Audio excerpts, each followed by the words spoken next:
Ja, heute bürgern wir ja schon sehr viele Menschen ein aus dem europäischen Kontinent, von denen man uns einst erzählt hat, sie würden alle wieder in ihre Herkunftsländer zurückziehen. Ja, Spieglein, Spieglein an der Wand, wer ist dann eigentlich noch Schweizer im ganzen Land? Was bist denn du? Das Kamele.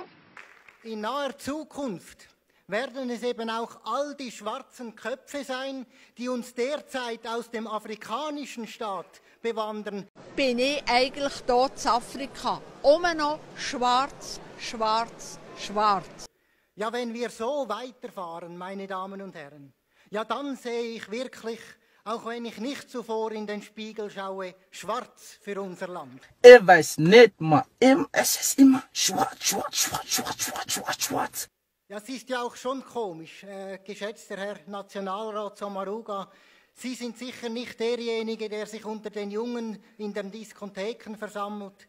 Und es ist schon komisch, von der linken, so hoch gelobten Multikulti-Gesellschaft, da mögen sich die einzelnen Ausländerinnen und Ausländer ja gar nicht so sehr. Beispielsweise die Serben mögen keine Albaner, die Albaner keine Türken, die Türken verachten die Italiener wollen keine Libyer und die Libyer prügeln sich mit den Eritreern. Ist diese Geschichte wirklich passiert? Sie hat nicht stattgefunden, sie ist eine Lüge.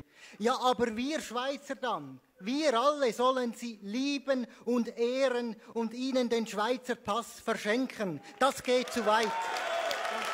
Das finde ich, da bin ich enttäuscht. Den Respekt gegenüber muss man haben.